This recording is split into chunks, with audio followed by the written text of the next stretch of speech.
Parabéns, doutor Rafael, pela exposição, brilhante pelo trabalho.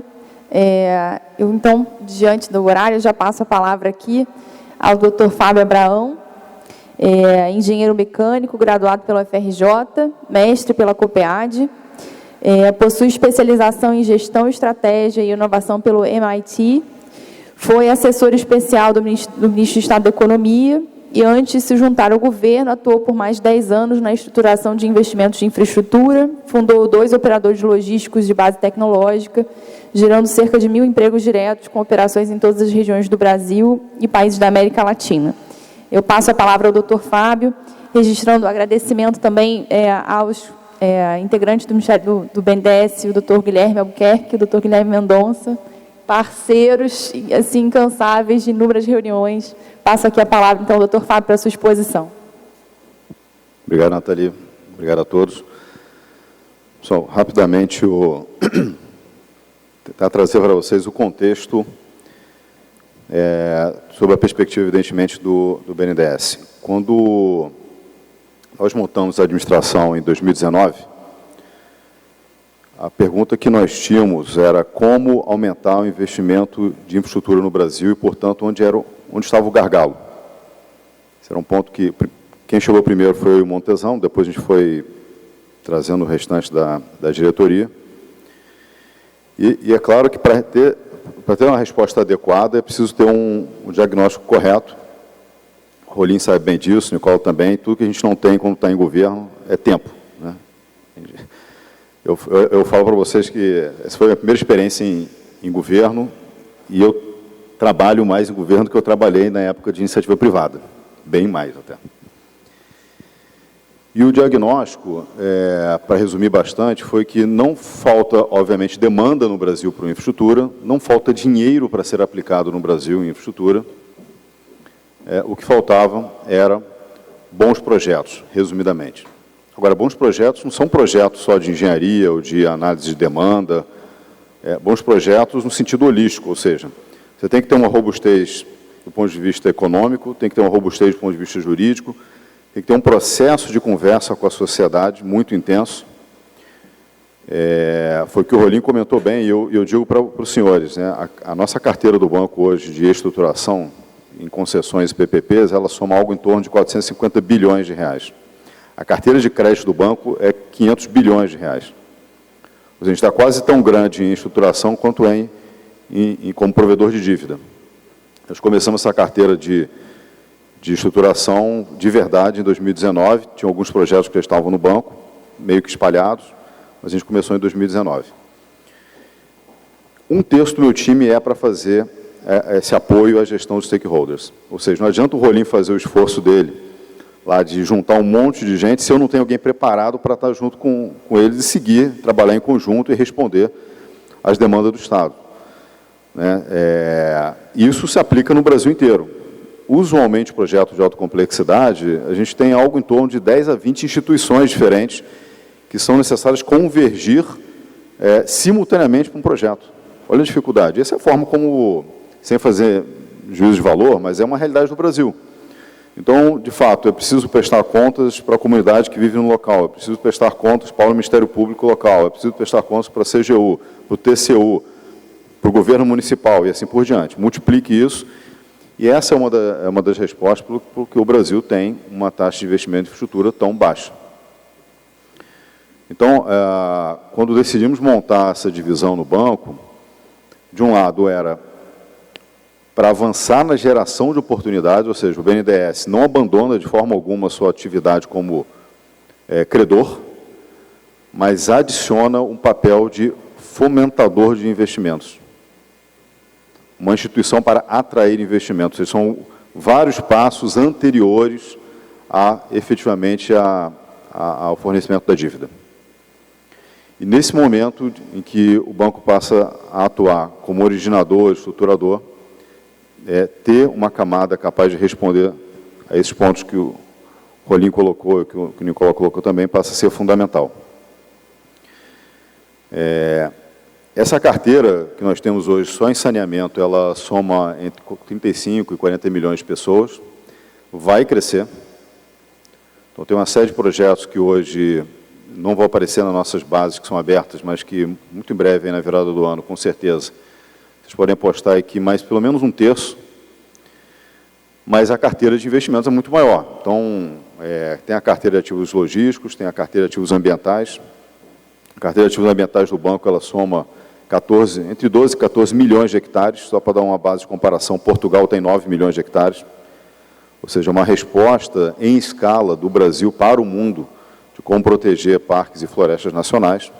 Isso tudo, volto a dizer, passa por essa articulação e por ter o banco a capacidade de ouvir e responder às diversas entidades da nossa sociedade civil organizada. SEDAI foi importantíssimo.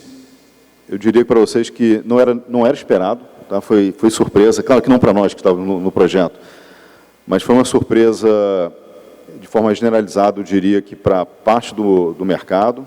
A gente conversava bastante, naquela época, tínhamos o cronograma de leilões, era muito comum conversar com CEOs ou conversar com a turma do board dessas companhias, o pessoal, vai sair mesmo esses leilões todos aí que estão dizendo? É natural, porque o Brasil tinha um histórico longo de décadas de uma baixa execução. Não é o caso hoje. Tá? E SEDAI, naquele ano, foi o maior projeto de concessão de infraestrutura do mundo. Passou os projetos da China, e foi uma amostra importante para mostrar que é possível fazer uma transformação estrutural. Porque para sair do leilão desse, antes tem que ter todo esse processo de convergência que até então no Brasil nós podemos ver muito raramente. Depois disso, alguns outros projetos grandes foram feitos. Então, esse expertise da SEDAI, ele é aplicável e está sendo aplicado em vários outros do setor do saneamento. A Amapá foi mencionado aqui. A Amapá, realmente, o Estado do Amapá recebeu só de investimentos a partir desse processo de concessão de energia elétrica, saneamento, etc., algo em torno aí de 50% do seu PIB. Tá? Para ver o nível de transformação que não é possível fazer. Mas a SEDAI, ela gerou um conjunto de, eu diria, de capacidades de resposta para todos nós, lá no banco, que vem ampliando e vem sendo aplicado na nossa carteira. E foi aplicado, inclusive, a Eletrobras. Né? A Eletrobras foi a maior oferta em bolsa de uma companhia de utilities do mundo, desde 2010, e muito do que a gente desbravou nesse processo de convergência da sociedade como um todo, a gente aplicou lá. Né? Processo de conversa com a imprensa, de abertura de informações, assim por diante. Agora, como resultado final, eu diria que talvez o maior produto seja uma mudança de mentalidade. Por quê? De um lado, mostrar que esses processos não são processos de privatização ou de concessão de PPP, eles são processos de mudança estrutural de setores inteiros e da relação da sociedade civil com esses setores. Primeiro, mostrar que é possível fazer. Então, a SEDAI foi uma amostra concreta do que é possível fazer do ponto de vista de mudança, assim como outros. Agora, na ponta, e aí eu tenho certeza que a turma das concessionárias vai abordar isso, existe um processo de mudança de mentalidade do usuário final, ou seja, da população atendida. Lá no banco, a gente visita, antes e depois, as populações, a gente vai até o local. Aquilo que o Nicola comentou sobre a Amapá, de que as palafitas vivem no esgoto, isso daí é claro que a gente sabe. Mas quando você vai lá e vê, assim, o choque é muito maior. Eu visitei uma localidade lá em que, evidentemente, eram palafitas, ligavam várias famílias, várias casas, a largura da palafita principal do corredor, que todo mundo circulava, não era maior do que 2 tábuas dessa do chão, crianças, grávidas, passando por cima. E eu vi que a água embaixo que recebia o esgoto, eu vi uma senhora coletar água e usar para cozinhar.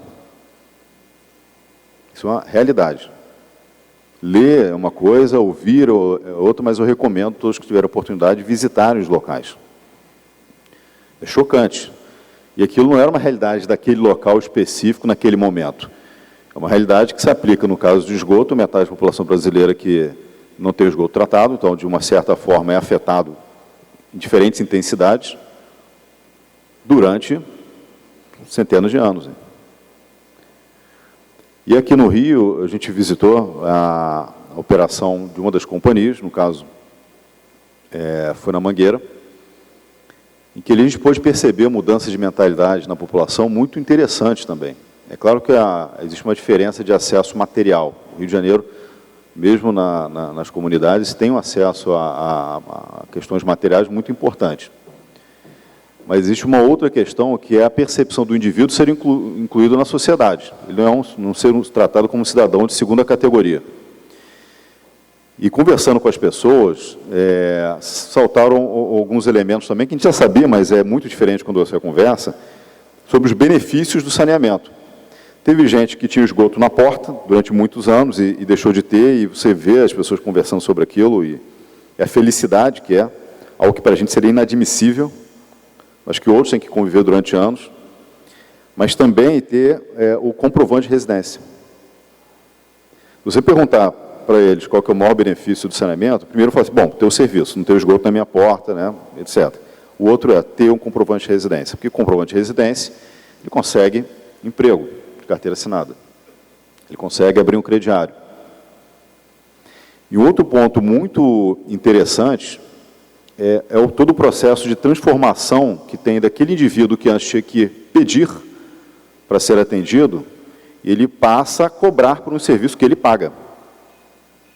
Então, é uma mudança que vai do sentido da cidadania, ou seja, ele passa a se sentir incluído na sociedade, e ele também passa a se sentir um consumidor, podendo cobrar. Nesse momento, a relação dele, do ponto de vista de proteção e cuidado do entorno, é outra. E é isso que muda um país. E quando tiver uma área degradada, existe ali por trás uma sensação, um sentimento de que aquela área não é do indivíduo. Quando ele passa a se sentir parte da sociedade, ele cuida. E nessa visita foi interessante que a gente conversou com um dos inspetores e a gente pediu para ver o que você vai inspecionar hoje, que era alguém da comunidade. Aí ele falou assim, olha, eu vou inspecionar aqui que parece um vazamento, aqui tem uma instalação que está atrasada e aqui tem uma denúncia. Essa denúncia, mas que denúncia que é essa? São alguns vizinhos que denunciaram outro vizinho que estava tentando fazer um gato na água. Quer dizer, a população do entorno, da própria comunidade, da Mangueira, vigiando quem é que estava se comportando adequadamente ou não. Não existe o Estado, felizmente, né, tomara que nunca exista, o Estado onipresente e onisciente. São os indivíduos que cuidam da sua casa, da sua, né, começa com o quarto, com a casa, com a calçada, com o bairro, da cidade e do país. Se eles se sentem incluídos, essa cadeia ela existe. Se eles se sentem excluídos, essa cadeia é quebrada. E ela é passada, ou ela deixa de ser passada para gerações futuras. Então, essa mudança, esse outro lado da mudança de mentalidade, né, ou seja, primeiro tem a mudança de que é possível transformar o país, por mais que existam sistemas que muitas vezes eles operam de forma contrária. Novamente, concessão da SEDAI, privatização da Eletrobras, daqui a pouco vocês vão ver uma série de leilões aí de ativos ambientais. Isso é uma mudança de mentalidade.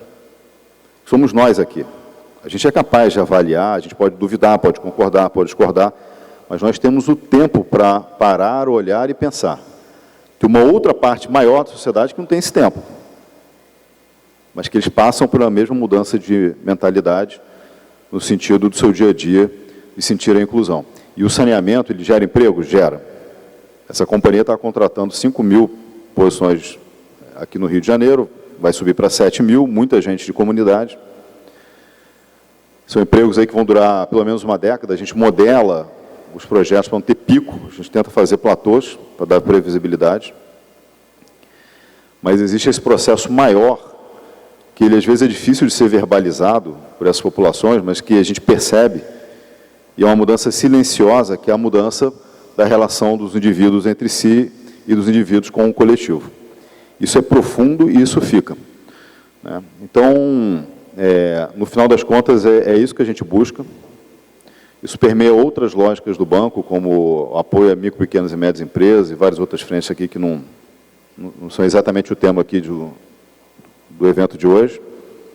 Mas, no final das contas, é isso que a gente busca, né? É mostrar que é possível construir é possível mudar mentalidades, é possível fazer uma transformação duradoura para melhor. Tá? Então, eu agradeço a oportunidade, é sempre o Estado do Rio de Janeiro, um Estado parceiro nosso. A gente tem muito prazer em trabalhar. Eu, particularmente, por ser aqui do Estado do Rio de Janeiro, eu já tenho filhos pequenos, eles perguntam, papai, o que você trabalha? Eu falo assim, ó, papai está ajudando aqui, está contribuindo para ajudar a despoluir aqui. E eu vejo que eu tenho 3 filhos, que os olhos deles brilham, ficam... E eu tenho um prazer muito grande de ter contribuído e de continuar contribuindo aí para essa transformação, geração de empregos e principalmente com a mudança de modo de pensar. Então, muito obrigado, a gente está à disposição.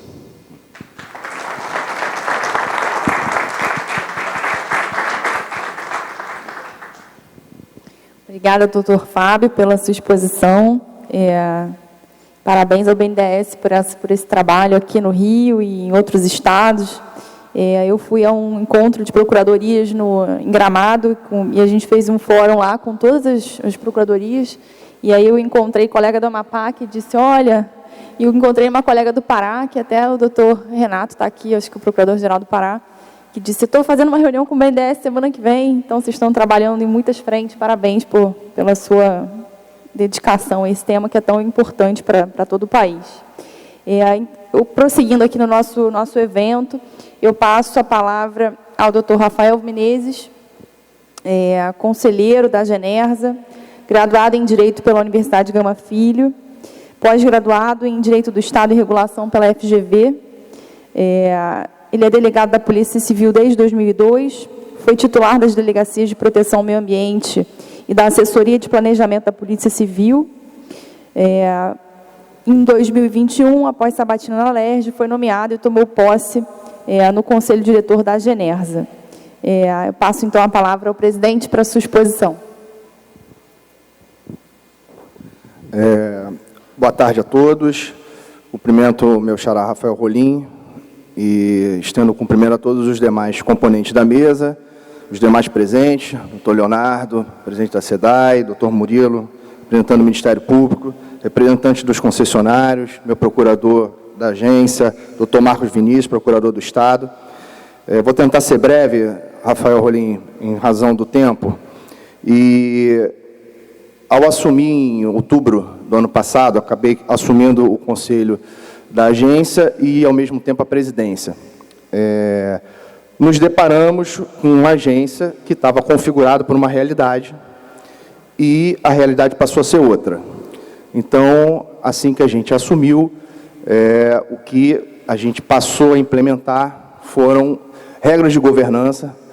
Doutor Sérgio, presidente do Conselho da SEDAI, sabe o quão importante é você ter governança, seja no privado, seja no público. Passamos a gente está falando de transparência, equidade, prestação de contas, e para isso a gente teve que fazer uma reestruturação, e a gente, isso eu estou dizendo, parte material, física e pessoal. A gente teve que também pensar em capacitação, o que é muito importante. Então, a gente iniciou essa gestão fazendo todas as mudanças em termos de reestruturação. Primeira coisa foi colocar as pessoas com as devidas especializações onde elas melhores podem produzir. Trouxemos servidores cedidos de outros órgãos que pudessem nos ajudar a aumentar o nosso efetivo. Então, a gente assumiu com um efetivo quase um pouco mais de 70 pessoas, hoje a gente está com quase 120 pessoas.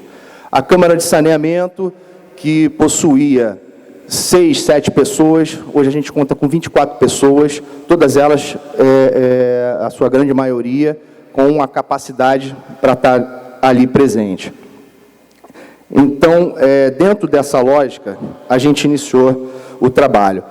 Não vou entrar no detalhe do papel da agência reguladora, porque, pelo público presente, imagino que todos sejam da área jurídica, sabem o que é o papel da agência reguladora, mas, sintetizando, seria a fiscalização, o acompanhamento dos contratos de concessão e a solução de conflitos existentes entre os atores. Aí a gente está falando de poder concedente, concessionários e até mesmo que envolva os usuários.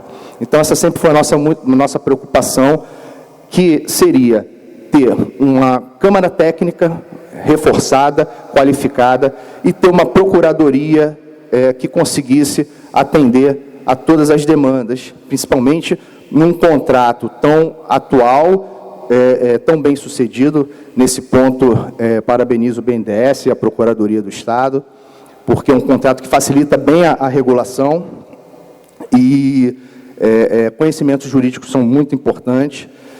E dentro dessa linha, a gente conseguiu, pela primeira vez, um procurador do Estado na agência reguladora, o que elevou a qualidade consideravelmente, entendeu? Não é porque o nosso procurador está aqui, mas está conseguindo trazer um nível muito alto nas decisões jurídicas proferidas pela agência. A gente conseguiu que a Câmara de Saneamento tivesse também uma qualificação muito boa, e aí também não posso deixar de informar que a Genersa tem o papel de regular não só o saneamento, como também a distribuição de gás. Então, não é só o saneamento que cuida da agência reguladora. E, resumidamente, o nosso organograma ele traz 4 câmaras técnicas, que é a Câmara de Saneamento, Câmara de Energia, Política Econômica e Tarifária e de Resíduos Sólidos. E, aproveitando a nossa Câmara de Política Tarifária, é tão importante e tão qualificada que, durante a modelagem, fez considerações e foram acatadas nesse sentido. Então, não tenho a menor dúvida em afirmar que os nossos técnicos que estão presentes na CAPET, que é assim que a gente chama, são altamente qualificados para aquela função. E como a gente iniciou essa regulação, e como o subprocurador Rafael Rolim disse bem, é um desafio novo, né? Assuntos novos, e que não só o Estado do Rio de Janeiro está sendo acompanhado, como também a agência reguladora está sendo acompanhada para saber como a gente vai realizar esse trabalho. Então, diversos temas a gente criou grupos de trabalho para acompanhar, a gente vem firmando convênios e acordos de cooperação, a gente está em vias de finalizar em termos de cooperação técnica com o Ministério Público, e aqui eu digo o seguinte, é muito importante todos os atores estarem juntos, eu digo Ministério Público, Defensoria Pública, representantes do Poder Legislativo, Procuradoria do Estado. Eu acho que é muito importante a gente ter a Procuradoria do Estado conosco, entendeu? Por mais que hoje a gente tenha evoluído do que era antes e do que é agora, em termos de efetivo, e aqui sem fazer qualquer crítica ao passado, realidades eram outras, né? A gente está com o nosso concurso já finalizando, vamos receber 50 servidores, vai ajudar muito e vai trazer uma independência maior, o que hoje a gente tem na Procuradoria. A gente tem um procurador que tem total independência para suas decisões, a gente tem 2 auditores do Estado na auditoria, o que traz também mais transparência nas questões contratuais, e a gente vai trazer a participação popular em diversos temas. A gente vai fazer consultas públicas, vai fazer audiências públicas, que é também o trabalho da agência reguladora. E passando ao ponto dos problemas, né, que a gente tem vislumbrado, tão logo a nova concessão surgiu, passou-se o quê? Um maior número de contratos para serem analisados. Antes a gente tinha a fiscalização do trabalho da SEDAI e das concessionárias antigas da região dos lagos, Prolagos de Águas de Urtunaíba, e isso trouxe a necessidade da gente criar novos procedimentos que pudessem dar mais efetividade e também uma agenda regulatória onde a Câmara de Saneamento pudesse dar a resposta no tempo e da forma como se espera. E dentro dessa lógica, a gente quer também trazer a cultura de que a gente precisa ter uma inteligência regulatória. Então, uma das propostas que a gente quer implementar, e a gente já está em discussão, é ter um centro de inteligência regulatória, onde a gente vai poder ter as informações que os concessionários têm nos seus centros de operacionais, direto na agência, e podendo ter todos os atores que têm interesse participando disso. Similar não igual, mas o que o IRM também quer fazer. Eu acho que a agência reguladora tem que ter essas informações, e a ideia é ter cadeiras onde Ministério Público, Procuradoria, Defensoria e até mesmo os concessionários possam estar presentes para discutir assuntos importantes, e a sociedade.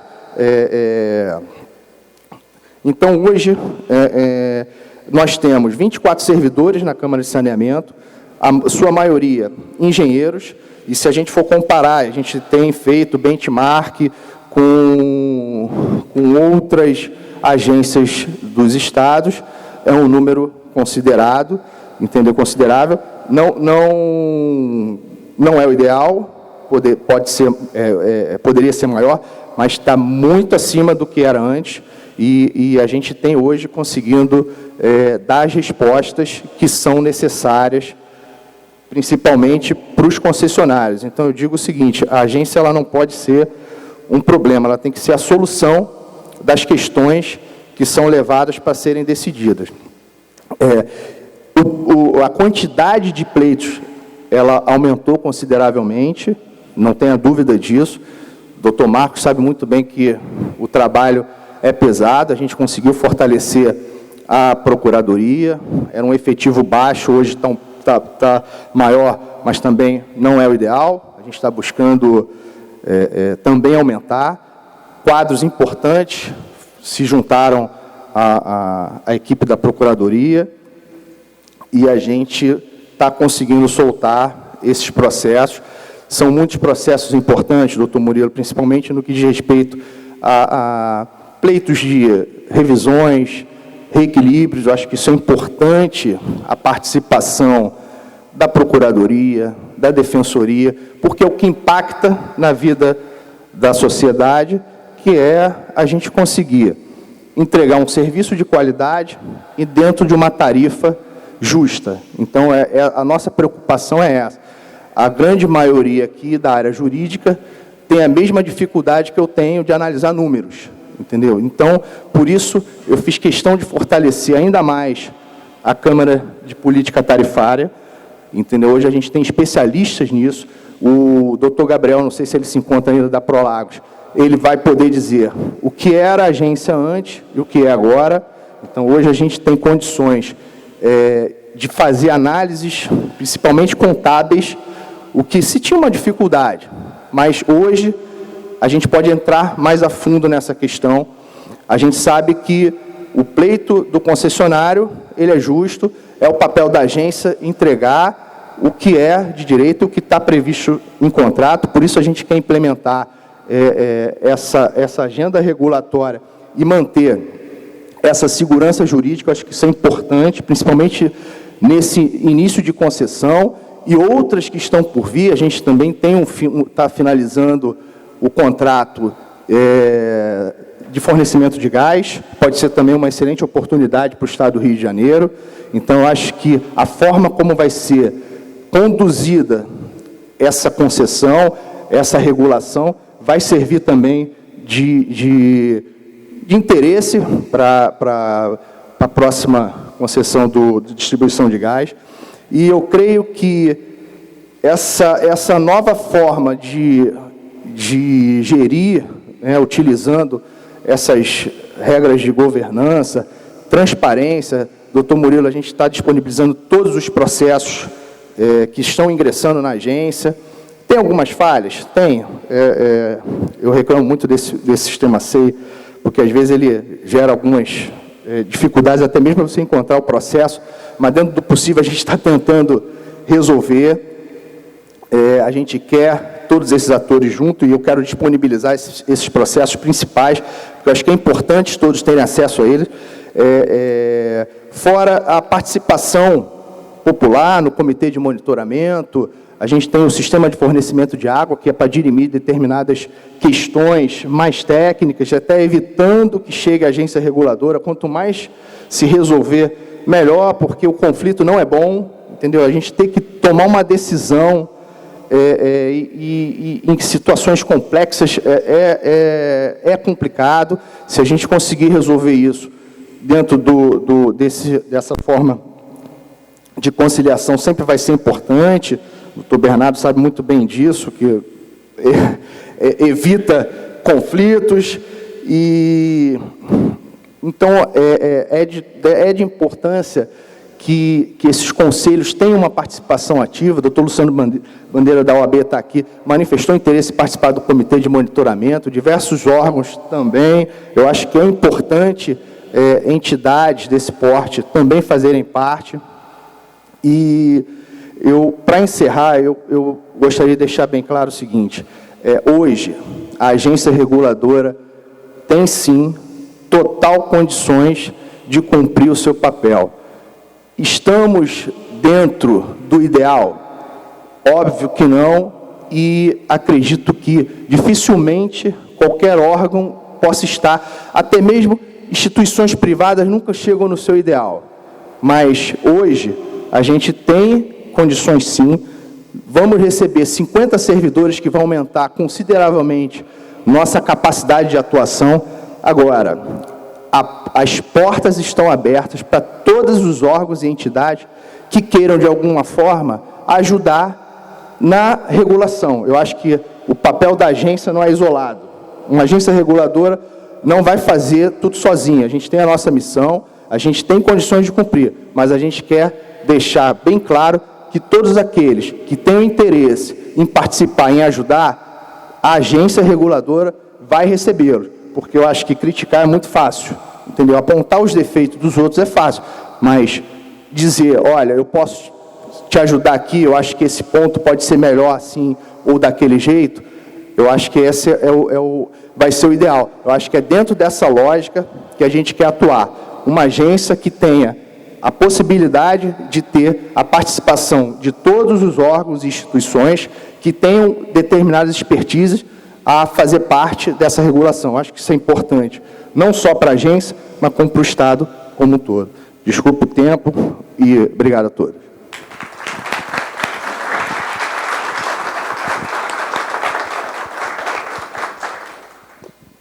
Parabéns, doutor Rafael, pela sua exposição e sucesso na sua missão aí de revolucionar a agência para esse novo papel, além das outras atribuições, né, que a gente conversava lá no gabinete do doutor Gás, enfim, todo o trabalho que vocês desenvolvem.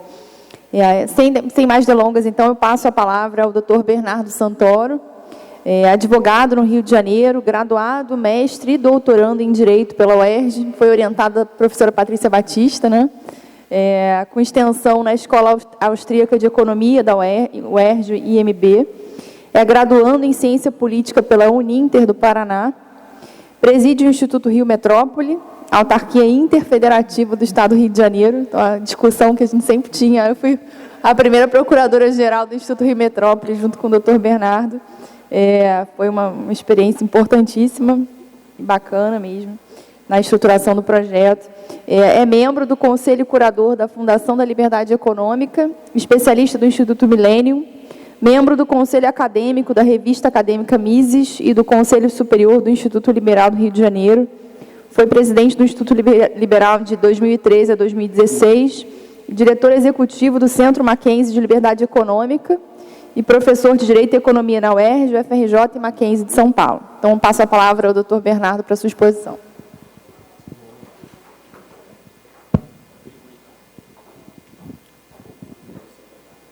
Como eu estou aqui no cantinho, eu vou falar aqui para todo mundo poder me ver. Primeiramente, uma boa tarde. A coisa mais importante não foi falada aí, doutora, que é o seguinte: eu fui estagiário da PGE durante 2 anos. Então, como ainda na minha época de academia, tive a oportunidade, a honra de servir essa casa, onde hoje retorno como palestrante. Então, um grande orgulho e alegria estar podendo falar num evento da PGE, onde eu tive a oportunidade de estagiar e que foi fundamental na construção do Bernardo, que veio a ser advogado depois. Então, muito obrigado. Inclusive, tem aqui uma querida procuradora que foi, eu costumo dizer, né, que foi uma professora para mim também, a doutora Adriana de Biasi, está presente. Não vi a doutora Patrícia, acho que ela não pôde vir, mas a doutora Patrícia Batista não foi só minha chefe na PGE, mas foi minha orientadora na graduação. Tive a oportunidade também de ser o assessor dela na tese de doutorado dela na USP, então é uma pessoa também muito importante na minha vida e fica aqui também meu agradecimento e minha eterna gratidão à doutora Patrícia Batista por tudo que fez por mim. Quero agradecer também o convite, doutora Nathalie, doutor Rafael, aos demais membros da mesa, a todos os presentes, todos sintam-se abraçados nessa tarde de hoje. E bem, já que nós estamos aqui falando para uma plateia que basicamente está composta de juristas, acho que eu poderia falar um pouquinho, ter uma pegada um pouco mais de discussão jurídica acerca dessa questão de autarquia interfederativa e novo marco do saneamento, para a gente estar podendo fazer essa junção das duas coisas. Eu não preparei nada específico, mas a gente vai falando aí, eu vou falar também bem rápido, já que estamos num bem avançar da hora, mas a ideia é basicamente o seguinte: primeiro a gente falar sobre o novo marco do saneamento e uma ideia fundamental que esse novo marco do saneamento traz, né? Além, obviamente, de uma visão mais privatista da questão do saneamento, e aí a gente pode sempre falar da importância dos incentivos que a iniciativa privada traz na produção de eficiência, na entrega de determinado setor, tanto é que é sempre uma luta do setor público para trazer mecanismos de incentivo, não só na gestão, como na entrega do resultado. E a gente não pode esquecer que eficiência é um dos princípios que está lá no artigo 37 da Constituição. Portanto, a partir do momento em que o Estado faz concessão de serviço público, ele está realizando um preceito constitucional, que é a eficiência na entrega daquele determinado serviço, ainda que não diretamente por ele, sim indiretamente através do setor privado. E aí, dentro dessa lógica do novo marco do saneamento, uma das questões que ficou muito clara na produção desse ato normativo foi exatamente a questão da regionalização da entrega desse serviço público. Por quê? E aí vale sempre a gente lembrar o seguinte, que ficou muito claro na doutrina e principalmente depois na jurisprudência, através da decisão da ADIM 842, que foi uma decisão ocorrida em 2013, o Supremo Tribunal Federal ele deixou muito claro que o direito de outorga dessa concessão de saneamento, ele pertence aos municípios ou regiões metropolitanas, né? E aí eu vou estender um pouco esse conceito de regiões metropolitanas, já que o direito metropolitano, e aí quando eu digo direito metropolitano, as pessoas podem até, direito metropolitano, o que é isso? Sim, existe uma coisa chamada direito metropolitano. Dentro do direito metropolitano, nós temos 3 espécies de entidades interfederativas, de acordo com a Constituição. Depois nós temos uma 4ª, que não fica dentro do artigo 25, parágrafo 3º, mas no que tange a direito metropolitano propriamente dito e Estatuto da Metrópole, que veio a regulamentar esse artigo 25, parágrafo 3º da Constituição, nós estamos falando basicamente de 3 espécies interfederativas. A gente está falando de aquilo que a gente tem aqui no Rio de Janeiro, que é região metropolitana, nós temos também aglomerações urbanas e nós temos micro-regiões, né? Cada um com suas peculiaridades, não dá tempo da gente adentrar isso hoje, mas aqui no Rio de Janeiro nós finalmente conseguimos fazer a criação de uma região metropolitana nos termos do Estatuto da Metrópole, como o Estatuto da Metrópole regulamentou o artigo 25, parágrafo 3º da Constituição em 2015, poucas são as regiões metropolitanas que já estão adaptadas ao novo Estatuto da Metrópole, né? Tem havido um esforço recente em todo o Brasil para a adaptação das regiões metropolitanas, que na verdade já constavam na Emenda Constitucional 1 de 69, mas em outros termos, inclusive tendo uma pegada mais de união do que de estados. Aí a nossa Constituição de 88 já fala numa lógica mais estadual, como centro de organização dessa região metropolitana, mas o mais importante é o seguinte: dentro desse contexto de novo marco do saneamento, o novo marco explicou, olha, vamos tentar, na medida do possível, regionalizar a entrega dessa outorga do saneamento, porque aí você consegue fazer aquilo que a gente chama de esforço de cruzamento, para que as regiões que têm maior densidade demográfica, e quanto maior a densidade demográfica, mais barato ou maior é o ganho nessa concessão, porque você tem o maior número de pessoas tendo esse fornecimento de água e coleta de esgoto num menor espaço geográfico. Portanto, a lógica é sempre positiva para o concessionário quando você tem uma maior aglomeração urbana com maior densidade demográfica, enquanto que as regiões com menor densidade demográfica, que se espalham mais, o custo para você levar esse serviço até essa área menos densamente povoada é muito maior, e o retorno também é menor. Então, fazendo esse cruzamento, você consegue criar modelagens que sejam um pouco mais racionais dentro do ponto de vista financeiro. E aí, dentro dessa lógica que a própria novo marco do saneamento traz, olha, precisamos regionalizar. O marco do saneamento trouxe um problema gravíssimo, que foi o seguinte: ele trouxe 3 possibilidades de se fazer essa regionalização via desenho de modelagem. A primeira é através exatamente do direito metropolitano, e aí não há a menor dúvida, até porque a DIN 842 já de certa forma chancelou a ideia de que regiões metropolitanas podem avocar para si o direito de saneamento, que a princípio é municipal, desde que faça uma organização metropolitana nos termos do artigo 25, parágrafo 3º, que foi depois regulamentado pelo Estado da Metrópole. Portanto, você tem um cenário em que uma região metropolitana organizada avoca para si esse direito de concessão, e foi exatamente o que fizemos aqui em fevereiro de 2020, com a ajuda da PGE, o Conselho Deliberativo da Região Metropolitana, que foi formado através da Lei Complementar 184 de 2018, nos termos do Estatuto da Metrópole, com todas as formalidades bem feitas. Esse Conselho Deliberativo da Região Metropolitana tomou para si esse direito de concessão da outorga do saneamento dos 22 municípios da região metropolitana do Rio de Janeiro, claro que respeitando os contratos vigentes, como, por exemplo, Niterói e Petrópolis, mas ele tomou para si e avocou para si, ele retirou dos municípios e trouxe para a região metropolitana esse direito de concessão do saneamento, respaldado na DIN 842 e no Estatuto da Metrópole, artigo 25, parágrafo 3º da Constituição.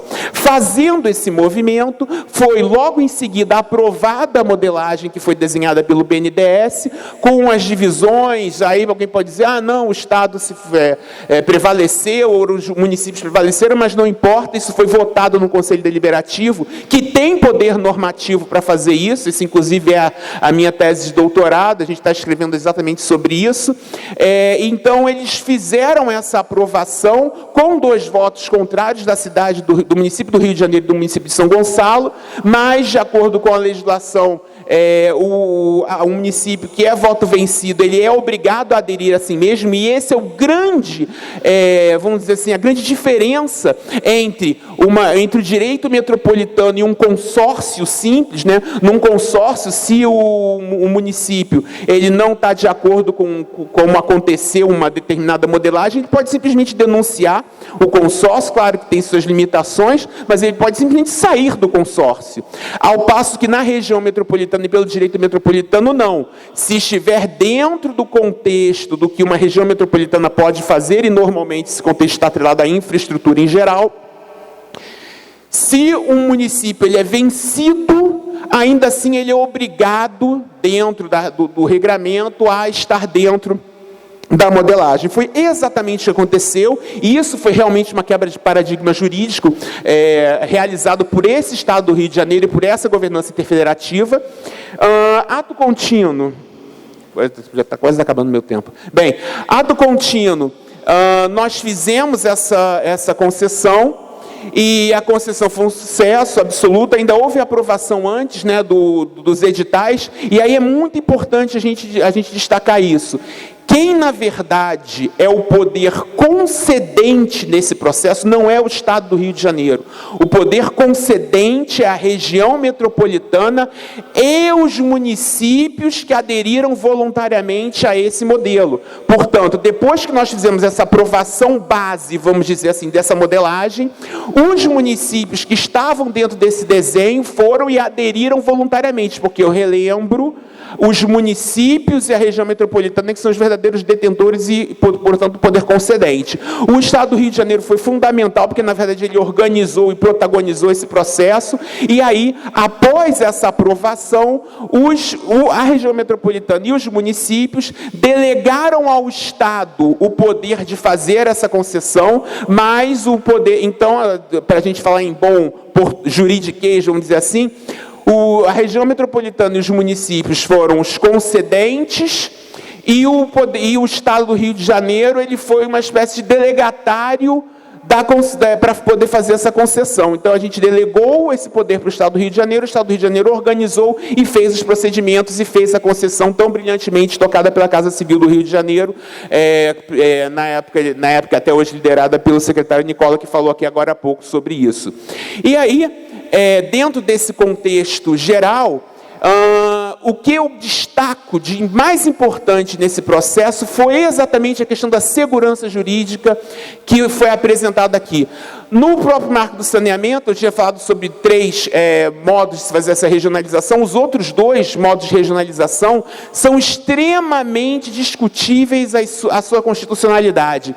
O marco do saneamento fala, por exemplo, em unidade regional de saneamento feita a partir de lei ordinária estadual, sendo que o Estado não possui a competência, já de acordo com a DIN 842 decidida, no sentido de que, a princípio, não é do Estado esse direito de concessão. No entanto, o marco do saneamento fala que, se não for feito por direito metropolitano, pode ser feito por lei ordinária através de unidade regional. Isso, para mim, essa linha é claramente inconstitucional. Pior ainda é quando a gente fala em unidade de referência desenhado em nível federal, e aí, inclusive, o próprio novo marco do saneamento fala, olha só, se for feita essa coisa de referência aí, é bom que os municípios façam uma aderência formal, porque senão realmente fica difícil defender a constitucionalidade disso. Na própria questão da unidade regional de saneamento, o próprio marco do saneamento fala que, olha, na medida do possível, tem que aplicar o Estatuto da Metrópole. Então, acaba sendo até uma espécie de contrassenso. Enquanto que ele garante um direito de fazer uma unidade regional por lei ordinária, ele diz que o Estatuto da Metrópole tem que ser aplicado na medida do possível, né? Já se vê que, na verdade, não existe muita congruência jurídica nesse processo. Então, o Rio de Janeiro ele acabou sendo uma espécie de farol de segurança jurídica nesse processo. Eu posso garantir aos senhores, do ponto de vista de estruturação em outros estados, estão todos os estados batendo cabeça nesse momento. Quando eu vejo, por exemplo, o estado do Rio Grande do Sul, que tem uma SEDAI deles lá, que eles chamam de, que o nome é Corsan, e eu vejo, por exemplo, que eles estão batendo cabeça, já refizeram esse processo várias vezes, e estão se fiando no artigo 14 do novo marco do saneamento, que também é muito problemático, porque esse artigo 14 ele fala sobre a possibilidade de venda da estatal, só que aí quando você fala em venda da estatal, né, e eles agora vão vender 100% da estatal de uma vez só, você está falando também na possibilidade de levar o direito do outorga, que é o que efetivamente vale no processo de concessão de saneamento, com os municípios meio que a reboque, e não havendo uma real divisão do resultado dessa outorga para os municípios. Isso claramente vai trazer problemas, tanto é que em Alagoas, no projeto de lá, que foi feito direitinho, de acordo com perdão, com o marco do saneamento e com direito metropolitano, como não houve essa divisão de maneira equitativa entre estados e municípios, você tem uma discussão hoje não sobre a venda em si, do direito de outorga, mas sim sobre o resultado dela, e isso está sendo discutido no Supremo Tribunal Federal nesse instante. No estado do Espírito Santo, por exemplo, resolveram criar uma micro-região, e aí quando a gente fala em micro-região, que é uma das três espécies de regionalização metropolitana, a gente está falando de micro, ele tem que ser micro e especificamente sobre um tema, criar uma micro-região do tamanho do estado do Espírito Santo inteiro. Então, que micro-região é essa? É uma micro-região que toma o estado, e a micro-região do saneamento é maior do que a região metropolitana de Vitória. Então, obviamente, também existe uma inconstitucionalidade aí. Algo parecido está acontecendo no estado do Paraná nesse momento, onde o estado do Paraná dividiu o estado em 3 micro-regiões, ignorando o fato de que existe uma região metropolitana em Curitiba, que inclusive tem quase mais de 30 anos de existência, e essa legislação estadual tomou da região metropolitana de Curitiba o direito de discutir exatamente a questão do saneamento. Portanto, quando a gente olha o Brasil, nós só vemos pessoas e instituições tomando decisões, no mínimo, equivocadas acerca de como lidar com essa questão. E aqui no Rio de Janeiro, no entanto, de maneira absolutamente perfeita, respeitando o Estatuto da Metrópole, Constituição, novo marco do saneamento, conseguimos fazer essa concessão, e a DIN 1842, respeitando o Supremo Tribunal Federal também, conseguimos entregar isso de maneira absolutamente perfeita, com total e absoluta segurança jurídica, essa outorga, e é por isso que nós temos um resultado financeiro tão bem construído, e que hoje, de certa forma, nos dá o respaldo para estarmos fazendo todas, enquanto governo do Estado, todas essas obras de infraestrutura que temos feito. Eu já falei um pouquinho sobre o passado, falando um pouquinho sobre o futuro agora. Qual é o papel do Instituto Rio Metrópole nesse novo processo?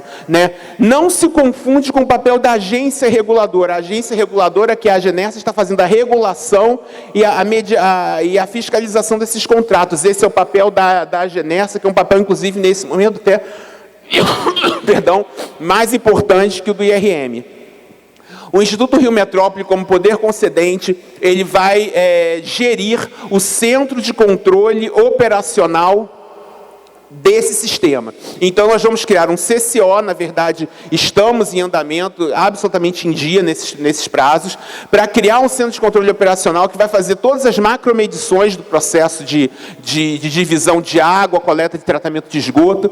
São esses dados, frutos do CCO, que embasarão não só o Conselho do Sistema de Fornecimento de Água, que é esse conselhão do qual todas as empresas participam, a própria AGENERSA participa também, o governo do Estado. É com essas informações que a AGENERSA poderá, com o maior brilhantismo, fazer essa regulação desse sistema e essa fiscalização, de forma que todos os contratos sejam respeitados e que a segurança jurídica nesse processo resulte, de fato, na boa entrega do serviço na ponta. Então, o Instituto Rio Metrópole tem um novo papel, além de poder concedente, que é o de gestão desse centro de controle operacional, para garantir à AGENERSA todos os melhores dados possíveis para que a AGENERSA faça com brilhantismo o seu papel de agência reguladora, que não é o papel do Instituto Rio Metrópole. Espero que esse trabalho que foi tão brilhantemente feito por toda essa equipe, cito aqui meu assessor jurídico, Douglas, que sempre me ajudou tanto, o secretário Nicola falou, conseguimos uma liminar no dia da concessão, no dia do leilão, que talvez não tivesse sido tão importante, mas estava lá. Bem, quero agradecer aqui, porque o Douglas, que é meu assessor jurídico, advogado, escrevemos juntos o mandado de segurança que foi impetrado pelo deputado Alexandre Freitas, que garantiu a licitação com base nessa liminar. Então, fica aqui meu agradecimento. E eu acho que teve um papel jurídico importante nisso.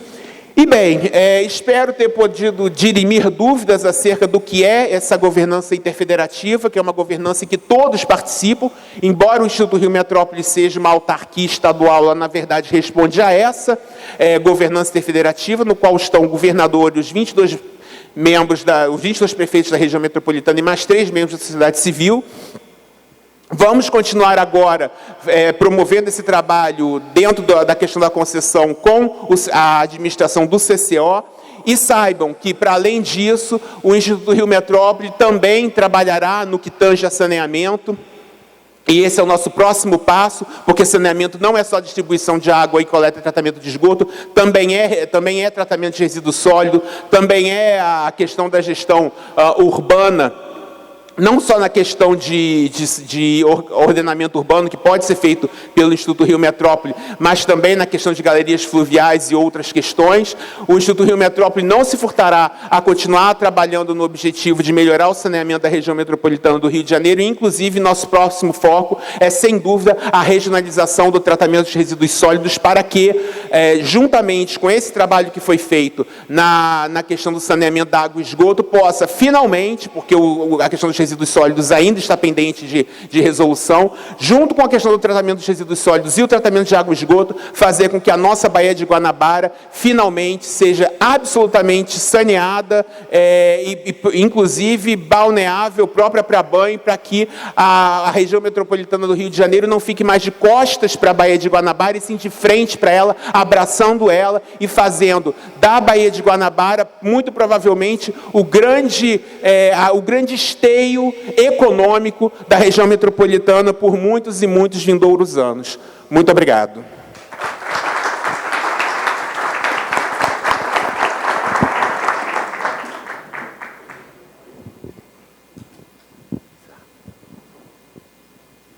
Parabéns, doutor Bernardo, pela sua exposição.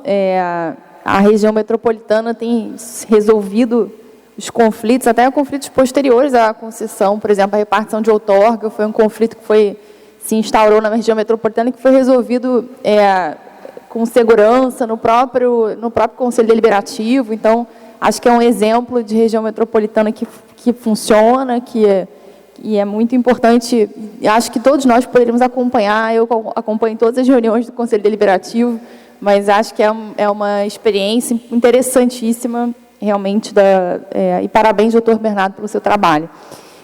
Diante do horário, acho que a gente não vai poder ter hoje os debates, mas eu queria agradecer imensamente aos nossos palestrantes pela exposição, aos presentes, convidar todos para a gente retornar ao painel da tarde, e aí poderíamos começar às 3h15, ao invés de 3 horas, que é o horário que estava agendado por causa do horário. Tá bem? Obrigada, um bom almoço a todos e até já.